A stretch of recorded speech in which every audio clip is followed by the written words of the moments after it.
Soalan yang paling kerap ditanya oleh pesakit kanser atau orang biasa apabila makan sayur-sayuran ialah, adakah diet vegetarian sihat? Bagi sesetengah orang, diet vegetarian boleh menjadi racun.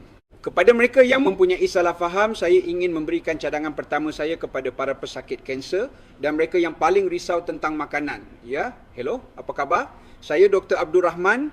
Sejak tahun 2010, saya telah memberi syarahan percuma untuk program yang dipanggil Kembara Sihatku. Saya Dr. Abdul Rahman, seorang pakar neurologi dan penulis buku Sebelum Otak Berhenti Bekerja. Pendarahan otak adalah lebih berbahaya. Kadar kematian akibat strok iskemia infarksi cerebrum adalah sekitar 5%. Walau bagaimanapun, bagi pendarahan otak kadarnya adalah sekitar 40%. Kebanyakan organ yang sangat penting dalam badan kita mempunyai tekanan dalaman yang tinggi, terutamanya otot. Ia mempunyai tekanan yang sangat tinggi, hampir sekeras batu, yang memberikan sokongan kepada dinding salur darah agar tidak pecah. Tetapi otak hanyalah seperti air. Ketumpatannya hampir sama dengan air, jadi tekanan pada dinding salur darah adalah lebih kuat. Jika keadaan memungkinkan ia pecah, ia akan terus pecah begitu saja. Ia akan terus pecah sehingga tekanan di dalam dan di luar salur darah menjadi seimbang dengan otak yang seperti air ini.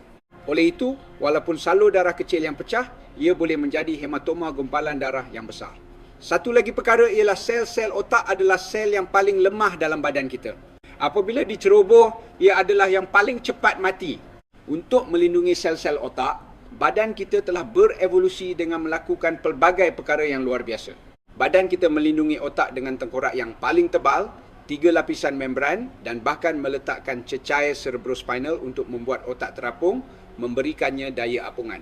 Pelbagai cara telah dilakukan untuk melindungi otak, namun apabila pendarahan berlaku, sebab mengapa anda merasa sakit apabila tercedera di mana-mana bahagian badan adalah kerana apabila darah keluar dari salur darah, tisu di sekelilingnya menganggap darah itu sebagai bendesing.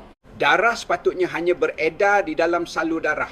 Di dalam salur darah, sel darah merah tidak sepatutnya keluar, ia hanya perlu membekalkan oksigen, manakala plasma pula bertukar-tukar pelbagai nutrien dan menerima bahan buangan. Hanya apabila berlaku sesuatu insiden, sel darah putih akan keluar dari salur darah untuk memulakan tindak balas yang dipanggil keradangan. Tetapi apabila dinding salur darah tiba-tiba pecah, darah melimpah masuk seperti banjir. Tisu-tisu dalam badan kita sangat waspada terhadap hemoglobin yang terdapat dalam sel darah merah. Anda mungkin fikir hemoglobin ini sangat baik untuk badan, tetapi ia sebenarnya mempunyai ketoksikan terhadap semua tisu.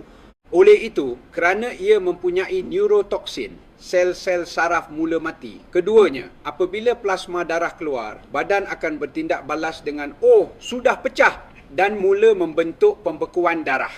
Semasa proses pembekuan darah ini, protein plasma terakhir yang penting dipanggil trombin juga bersifat toksik. Apabila toksin-toksin ini hadir, badan kita bertindak balas seolah-olah ada musuh luar yang menceroboh. Sel darah putih di dalam darah akan pergi dan memakannya. Proses memakan ini kita panggil sebagai keradangan inflamasi. Ia bukan saja memakan bendasing untuk menyelesaikannya, tetapi ia juga memakan mana-mana sel yang dianggap tercemar. Semasa proses memakan ini, keradangan boleh menjadi lebih teruk. Contohnya, apabila kita terjatuh semasa berlari dan lutut tercalar, jika tidak dibersihkan dengan betul semasa kecil, kita akan lihat nanah terbentuk. Nanah itu bukanlah sesuatu yang kotor. Ia adalah mayat sel darah putih yang telah keluar dari salur darah untuk membunuh kuman, berjuang dan mati. Ia adalah komponen badan kita sendiri. Nanah itu sendiri kemudiannya boleh menyebabkan keradangan, jadi ia perlu dibuang. Proses inilah yang berlaku semasa pendarahan otak. Badan menganggap darah sebagai bendasing dan dalam proses memakan darah secara rakus, sel-sel otak turut musnah. Tekanan fizikal daripada darah yang merebak, kerosakan kimia daripada komponen darah dan tindak balas keradangan yang berlebihan sebagai usaha untuk melindungi, semua ini menjadikan kerosakan lebih besar. Sesuatu yang mungkin anda jarang dengar ialah sebab mengapa apendisitis akut perlu dibedah dengan cepat, sama ada melalui pembedahan terbuka atau laparoskopi, adalah kerana jika ia pecah, rongga peritoneum boleh tercemar dan boleh membawa maut. Jadi, bagaimana pembedahan dilakukan? Pesakit mungkin datang dalam keadaan sudah pecah, dalam keadaan pecah atau berdarah, pesakit dibawa ke bilik bedah, rongga abdomen dibuka dan dibersihkan dengan teliti. Darah itu sendiri menyebabkan keradangan yang teruk, jadi adalah penting untuk membuang darah tersebut. Kemudian, bahagian yang pecah dijahit dengan cepat dan jika ada kehilangan darah, transfusi darah diberikan untuk menggantikannya. Ini adalah proses-proses yang sangat fizikal. Ia pecah, jadi kita tampal, kita cuci dan kita isi semula. Tetapi itu tidak boleh dilakukan pada otak. Sebabnya ialah pendarahan itu sendiri tidak sampai menyebabkan anemia yang memerlukan penggantian darah, tetapi masalahnya ialah kita tidak boleh mencucinya. Pada saat anda cuba mencuci otak, seluruh otak akan rosak. Seperti yang dinyatakan, ketumpatan otak hampir sama dengan air. Jadi pada saat anda membuka otak dan cuba membersihkan darah, semua sel otak akan mati. Ia adalah sesuatu yang tidak boleh dicuba sama sekali. Oleh itu sebenarnya, selepas otak tercemar dengan darah, satu-satunya cara adalah sama ada membiarkannya pulih melalui proses pembersihan semula jadi atau menggunakan ubat anti radang yang sangat kuat. Jadi masalah yang sangat penting dengan pendarahan otak ialah prosedur yang secara fizikal dan logik boleh kita lakukan di bahagian badan lain, tidak boleh dilakukan di otak. Kawasan yang terjejas itu kemudiannya seringkali menjadi rosak sepenuhnya, seperti lubang akibat trauma dan sukar untuk dipulihkan. Itulah sebabnya pendarahan otak pada asasnya adalah penyakit yang jauh lebih buruk. Semua kes pendarahan otak adalah malang. Tetapi bahagian yang paling menyedihkan ialah jika individu-individu ini didiagnosis lebih awal, aneurisma boleh dikesan. Pendarahan otak boleh dibahagikan kepada dua jenis. Pendarahan intracerebral, di mana salur darah kecil di dalam tisu otak pecah, dan pendarahan subarachnoid, di mana salur darah besar yang mengelilingi bahagian luar otak pecah. Kadar kematian pendarahan subarachnoid adalah sekitar 40 hingga 50%. Pendarahan subarachnoid adalah pendarahan yang sangat serius, yang boleh menyebabkan kematian mengejut pada usia yang agak muda, sekitar 40-an atau 50-an. Sebanyak 85% daripadanya berlaku disebabkan oleh pecahnya sesuatu yang dipanggil aneurisma. Oleh kerana salur darah besar mempunyai ikan jalan yang baik, ia menggelembung seperti belon. Walau bagaimanapun, dinding salur darah menyedari bahawa ia tidak boleh pecah, akan menyebabkan sel-sel salur darah membiak dan ia terus membesar. Semakin ia membesar, semakin tinggi kemungkinan ia akan pecah. Kita tidak dapat merasakan apa-apa gejala daripada salur darah. Terdapat banyak kes di mana kami terkejut melihat aneurisma yang berukuran beberapa sentimeter pada imbasan CT, tetapi pesakit hidup tanpa merasai apa-apa. Adakah cara untuk mengetahui perkara ini lebih awal? Dengan teknologi perubatan moden hari ini, ia boleh dikesan lebih awal. Jika anda berusia lebih 40 tahun, lakukan imbasan yang dipanggil MRA. MRA. Apa yang biasanya kita sebut sebagai MRI adalah untuk mengimbas tisu otak itu sendiri, manakala MRA hanya mengimbas salur darah. Teknologi MRA ini telah sangat maju, jadi jika anda melakukannya, aneurisma yang menggelembung boleh dikesan walaupun pada saiz yang sangat kecil. Jika ia ditemui dalam keadaan yang besar dan berisiko untuk pecah, kita boleh melakukan angiografi untuk memasukkan gegelung ke dalamnya untuk menyekatnya, yang boleh menghalang kemungkinan ia pecah seumur hidup. Walaupun mungkin sedikit mahal, tidakkah lebih baik melakukannya sekali? Di negara lain, kosnya sangat tinggi sehingga orang tidak mampu melakukannya. Ini adalah sesuatu yang lebih mudah diakses di Malaysia. Tip ini adalah tentang biasanya apabila anda datang ke hospital universiti, anda fikir anda akan mendapatkan imbasan terbaik dan sanggup membelanjakan banyak wang. Saya mungkin akan dimarahi oleh pengarah hospital kerana mengatakan ini, tetapi imbasan di hospital tertiari adalah yang paling mahal. Kebanyakan cek perubatan bukan subsidi ditetapkan pada kadar yang paling tinggi. Saya tidak sepatutnya bercakap sejauh ini. Saya rasa saya akan dimarahi. Jika matlamat anda adalah memerlukan analisis yang sangat terperinci dari hospital bertaraf universiti, maka selalunya rawatan bersubsidi mungkin diperlukan. Tetapi jika anda hanya ingin memeriksa sama ada otak anda normal, maka anda boleh bertanya di banyak pusat pemeriksaan kesihatan atau pusat MRI di sekitar anda. Tanya sahaja berapa harganya. Dan satu lagi perkara yang boleh anda tanya ialah tentang peralatan MRI. Anda mungkin tahu perkataan ini, tanya berapa Tesla. Mesin 3 Tesla adalah MRI medan magnet yang sangat tinggi dengan resolusi yang sangat baik. Ia adalah MRI tahap tertinggi. Jika anda boleh mendapatkan imbasan MRI 3 Tesla dengan harga yang sangat murah, anda harus segera ke sana. MRI 1.5 Tesla juga sangat baik. Terdapat beberapa tempat yang menggunakan peralatan terpakai yang lebih rendah daripada itu. Jadi, jika anda boleh mendapatkan imbasan MRI 1.5 Tesla atau lebih tinggi di kawasan anda dengan harga yang berpatutan dan anda berusia lebih 40 tahun, adalah baik untuk melakukannya sekurang-kurangnya sekali. Terdapat cara yang jelas untuk mencegahnya daripada berlaku. Mencegah strok daripada terjadi sepanjang hayat, walaupun ini mungkin menyebabkan pakar neurologi dan pakar bedah saraf kempunan, saya percaya ia adalah kaedah yang paling wajar untuk kesihatan anda. Jika anda berusia 50-an ke atas, anda perlu tahu dengan tepat di peringkat mana anda berada. Adakah anda hanya mempunyai faktor risiko tanpa aterosklerosis, atau adakah aterosklerosis telah bermula? Jika aterosklerosis telah bermula, anda harus menganggap diri anda berada di peringkat pra-stroke. Dari saat itu, anda perlu menjalani kehidupan yang sihat secara bersungguh-sungguh. Untuk menerangkan mengapa ini berlaku secara ringkas, salur darah yang sihat boleh mengalami kerosakan pada dindingnya disebabkan oleh pelbagai keadaan. Kerosakan fizikal disebabkan oleh tekanan darah tinggi. Dinding salur darah boleh meregang dan retak akibat tekanan tinggi. Kerosakan kimia pula disebabkan oleh tabiat pemakanan yang salah atau merokok. Toksin masuk dan boleh merosakkan salur darah. Jika anda meneruskan gaya hidup yang menyebabkan kerosakan, ia akan terus berlaku di merata tempat. Dan jika individu tersebut kebetulan mempunyai kandungan kolesterol yang tinggi dalam darahnya. Kolesterol adalah komponen yang sangat penting dalam badan. Ia adalah nutrien penting, sangat penting sehinggakan semua sel boleh menghasilkannya sendiri. Fakta bahawa sel boleh menghasilkannya sendiri bermakna jika anda makan terlalu banyak, ia boleh menjadi berlebihan. Di antara bahan yang boleh digunakan oleh badan untuk menghasilkannya, ia bahkan boleh dibuat daripada glukosa. Badan kita menganggapnya perlu, jadi semua sel boleh menghasilkan kolesterol daripada karbohidrat. Tetapi organ yang paling banyak menghasilkannya ialah hati. Sebab hati menghasilkan begitu banyak adalah kerana terdapat organ-organ yang memerlukan kolesterol. Kolesterol digunakan untuk menghasilkan hormon seks dan hormon steroid. Hormon steroid adalah hormon yang melindungi badan kita dan hormon seks adalah hormon untuk pembiakan. Jadi kolesterol adalah penting untuk pertumbuhan dan pembiakan, fungsi paling utama bagi manusia. Kerana ia begitu penting, semua sel menghasilkannya. Dan hati menghasilkan lebih banyak lagi, seolah-olah bertanya, kamu perlukan ini kan? Dan menghantarnya ke dalam aliran darah.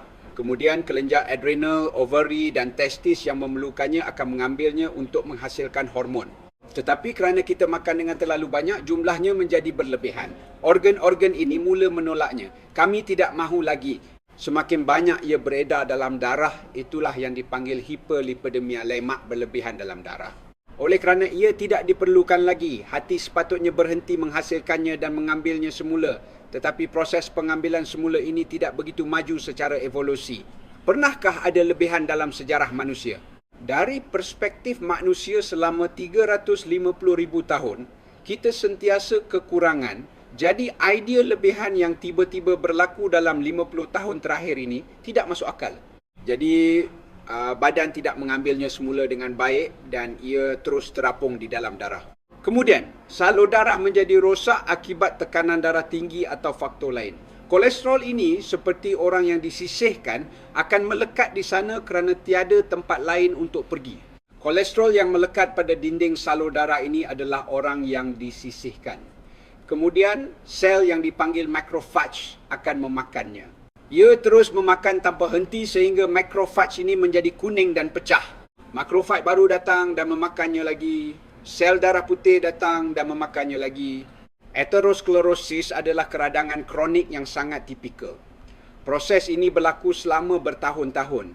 Gumpalan kolesterol seperti tumor terbentuk di dinding salur darah sama seperti kanser. Dan ia terus membesar. Ini adalah aterosklerosis. Peringkat perkembangan aterosklerosis ini bagi sesetengah orang yang sangat teruk boleh berlaku dalam 2,3 tahun tetapi biasanya ia membesar secara perlahan-lahan selama 5 hingga 10 tahun. Anda tidak akan merasai apa-apa. Anda tidak dapat merasainya, tetapi walaupun plak aterosklerosis ini cukup besar untuk menyekat salur darah, ia mungkin tidak menimbulkan masalah. Namun kerana ia mengandungi kolesterol, ia lembut, ada kalanya ia pecah akibat tekanan darah. Apabila ia pecah di bahagian dalam, gumpalan kolesterol yang kotor akan melimpah keluar menyekat salur darah. Platelet melihat ini dan tersilap menganggapnya sebagai pendarahan, lalu mula membentuk pembekuan darah. Aterosklerosis yang telah menyumbat salur darah secara perlahan-lahan selama 20 tahun tanpa sebarang masalah, tiba-tiba dalam masa 30 minit salur darah tersumbat akibat pembekuan darah. Inilah yang dipanggil stroke ischemia. Perkara yang paling penting ialah jangan biarkan aterosklerosis terbentuk sama sekali. Faktor yang memburukkan aterosklerosis ialah diabetes. Punca utamanya ialah tekanan darah tinggi dan merokok, kolesterol menyediakan bahan untuk pembentukannya. Semua ini adalah faktor risiko yang berasaskan sebab-sebab saintifik yang logik. Walaupun secara bersendirian ia boleh menyebabkan masalah ini, jika ia bertindih, ia akan berlaku dengan lebih cepat. Jadi jika anda mempunyai faktor-faktor ini, anda harus berfikir, aterosklerosis boleh berlaku di semua salur darah di seluruh badan saya. Pemeriksaan aterosklerosis yang paling mudah adalah ultrasound karotid. Apabila kita melihat arteri karotid dan menilai tahap aterosklerosis, kita menggunakannya sebagai penunjuk. Ia bukan untuk mengatakan arteri ini berbahaya, tetapi ia adalah ujian saringan kesihatan untuk menganggarkan jika tahapnya begini di sini, maka tahap aterosklerosis di seluruh badan anda mungkin sekian. Jika ultrasound karotid yang mudah dan tidak berbahaya menunjukkan aterosklerosis yang agak lanjut, ia bermakna badan anda mungkin dalam keadaan yang agak teruk. Anda berada dalam keadaan yang sangat serius pada peringkat ini. Jika anda telah melakukannya dan ia bersih, maka kemungkinan besar tiada aterosklerosis di seluruh badan anda. Mungkin ada di tempat lain, tetapi risikonya rendah. Jika ada risiko, anda perlu menguruskan faktor risiko itu dengan teliti agar tidak berkembang menjadi aterosklerosis. Jika anda tidak menguruskan faktor risiko itu, aterosklerosis akan menjadi lebih teruk. Anda perlu menguruskan faktor risiko dengan lebih teliti. Jika suatu insiden telah berlaku, maka anda perlu menganggap bahawa terdapat banyak plak aterosklerosis yang boleh pecah di seluruh badan anda. Dengan memadankan tahap anda dengan rawatan yang terbukti secara saintifik, anda boleh menghentikannya pada peringkat itu. Walaupun anda berhenti pada peringkat kedua, anda boleh hidup tanpa stroke sehingga akhir hayat. Saat anda memasuki peringkat ketiga, malapetaka bermula. Walaupun selepas memasuki peringkat ketiga, jika anda pulih dengan baik, anda boleh mengambil pengajaran dan hidup sebagai orang normal. Perkara terbaik ialah, semasa anda berada di usia 20-an, 30-an atau 40-an, adalah untuk mencegah faktor risiko daripada timbul, atau jika ia telah timbul, gunakan pelbagai rawatan untuk memastikan ia tidak menjejaskan salur darah anda. Itulah kuncinya. Jadi, stroke dan infarksi miokardium secara tegasnya adalah penyakit yang boleh dihapuskan. Ia adalah komplikasi. Ia bukan penyakit yang timbul dengan sendirinya. Ia adalah penyakit yang berkembang secara berperingkat disebabkan oleh faktor risiko dan menyerang secara tiba-tiba tanpa anda sedari. Walaupun anda tidak mengetahuinya, terdapat pembinaan yang sangat panjang tersembunyi sebelumnya. Jika anda mengetahui tentang pembinaan itu di pertengahan jalan, anda boleh menghentikannya pada peringkat itu. Dan walaupun anda berada di peringkat akhir, masih ada cara untuk menghentikannya. Amalkan gaya hidup sehat. Apabila saya mengatakan ini dalam satu ayat, ia merujuk kepada perkara-perkara yang anda sudah tahu pada tahap pengetahuan umum. Makan dengan baik. Makan dengan baik tidak bermaksud makan banyak, tetapi makan secara seimbang. Jaga berat badan anda. Jangan naik atau turun berat badan secara mendadak. Aktif. Lakukan sekurang-kurangnya 1 jam senaman aerobik setiap hari. Bukan senaman anaerobik, tetapi senaman aerobik. Bukan senaman yang lasak. Jika ia sukar, bahagikannya. Periksa kolesterol dan gula darah anda sekali setahun. Jika anda didapati mempunyai masalah ini, periksa setiap 3 hingga 6 bulan untuk memastikan ia berada pada paras normal. Jika anda merokok, berhenti serta-merta. Kurangkan pengambilan alkohol. Tidur dengan cukup. Anda boleh membeli alat pemantau tekanan darah sebagai mainan anda dan menguruskan tekanan darah anda sendiri pada bila-bila masa sepanjang hayat. Itulah mesejnya. Penyakit salur darah ini bukanlah sesuatu yang banyak dideritai manusia sepanjang sejarah 350,000 tahun kita. Kerana purata jangka hayat hanya sekitar 40 hingga 50 tahun, ia adalah penyakit yang berlaku selepas itu. Jadi sebenarnya ia adalah penyakit yang tidak akan anda dapat walaupun anda hidup sesuka hati. Apabila purata jangka hayat melepasi 80 tahun, salur darah kita memasuki usia yang tidak sihat jika kita terus hidup seperti biasa.